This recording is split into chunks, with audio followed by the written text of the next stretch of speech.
¿No? Bueno, yo creo que este tema es bastante relevante, cirugía en paciente envejeciente. ¿Por qué tenemos que la población mayor de 65 años llega a ser ya más del 18%? Solamente en estos últimos 10 años ha habido un incremento del 38% de esta población, y esta gente son los baby boomers, que todavía son fuertes, gente que todavía trabajan, y obviamente en general la cirugía de columna ha aumentado en un 230%, ¿verdad? De ese 230% o ese total, perdón, de cirugía, entre 30 y 40% son pacientes mayores de 65 años y 12 a 15% pacientes de 80 años o mayores de 80 años. ¿Okay?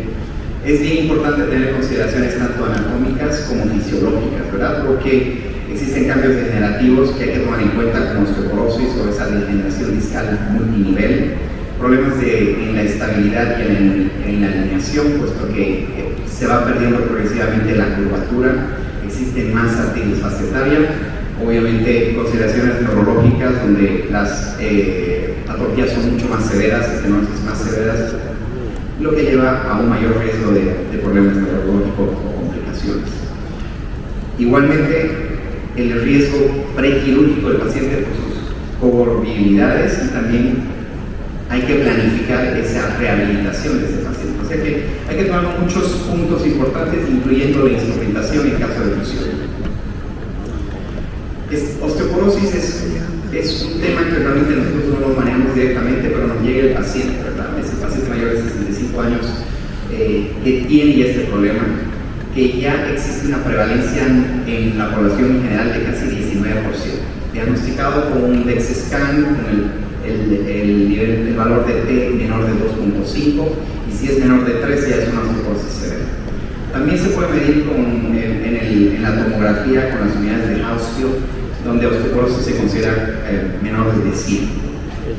En general, podemos decir que a veces esto puede causar fracturas de compresión, que pueden ser incluso inadvertidas, que pueden ocurrir hasta el 30% en las mujeres posmenopáusicas y hasta un 35% en los pacientes de mayores de 75 años. ¿Qué pasa? Obviamente la estructura ósea es la que falla, ¿verdad? Como lo estamos viendo en la imagen, y una placa normal simple no hace ninguna diferencia.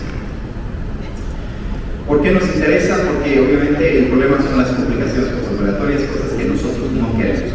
No queremos ver tornillos sueltos, ni fallas en la instrumentación, pseudoartrosis, problemas de fracturas de compresión o quifosis del nivel proximal, y obviamente las revisiones que esto van a significar. Por eso el objetivo es una optimización preoperatoria, donde fácilmente uno puede hacer un suplemento de calcio de 1200 miligramos al día o vitamina D de 5000 unidades diarias.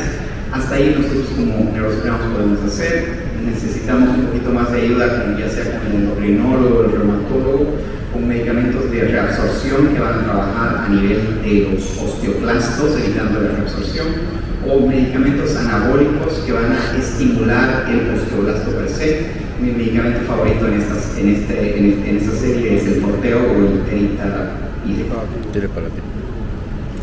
Sobre esto específicamente hay muchos estudios ya de optimización preoperatoria.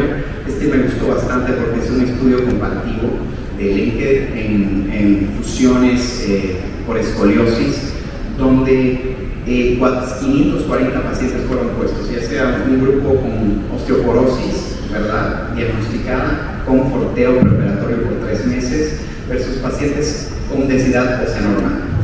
A 2 años, el grupo de osteoporosis con forteo, el paciente tiene un índice de revisión de 12% comparado con el paciente que tenía densidad ósea normal hasta un 23%. O sea que incluso así hay un grado bien diferente y importante y un punto para tomar en cuenta.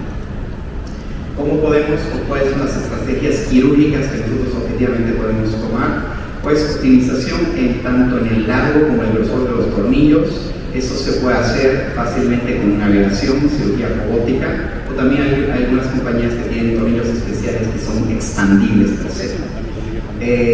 También uno puede evitar el tapping antes de poner el tornillo, o los tornillos en el trayecto cortical, que voy a hablar un poquito más adelante, y también cementar o aumentar los tornillos con tornillos fenestrados, ¿verdad?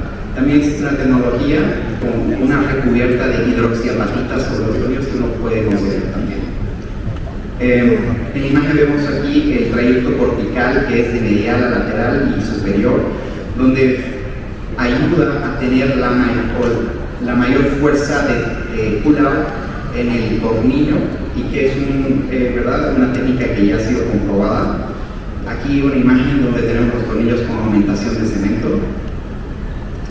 Y para tener un ejemplo, un paciente de 79 años que viene a la sala de emergencias, una caída común de tropezón, una fractura de compresión que más o menos podemos decir que es un 60%, se maneja conservadoramente con un jacket toracolumbar. El paciente está más o menos razonablemente. Lamentablemente, un mes más tarde viene a la oficina con un dolor severo que empeora, la paciente no puede pararse derecha, es más, tiene como algún grado de casi claudicación neurogénica cuando empieza a pararse derecha. Como pueden ver, ha habido una progresión de esa fractura original a lo que estamos viendo, probablemente de solamente una fractura de compresión, ahora se vuelve una tipo burst porque tiene hasta un fragmento posterior avanzado. Siempre trato de ser bien objetivo y verdad, y ver qué podemos hacer con este paciente. Siempre a veces puedo ir a esta tablita de TIRIX que ayuda. Es una fractura burst de compresión, a lo mejor tiene un daño ligamentoso porque claramente tiene una evidencia de una progresión a la fractura, está intacto, y ese es el punto, el Grayson, ¿qué hago? Ese es el cirujano, lo opero, en fin. La paciente está lo suficientemente dolorida como para operarla. En este caso utilicé la técnica de los tornillos fenestrados. Para la reparación anterior, en vez de pensar una corpectomía, que pues, obviamente un paciente de casi 80 años puede ser significativamente problemático, utilicé un sistema, un device de expansión intraóseo que me va a tratar de reconstruir la vértebra. Como podemos ver, aquí tengo un videito como tiene una reconstrucción bastante razonable.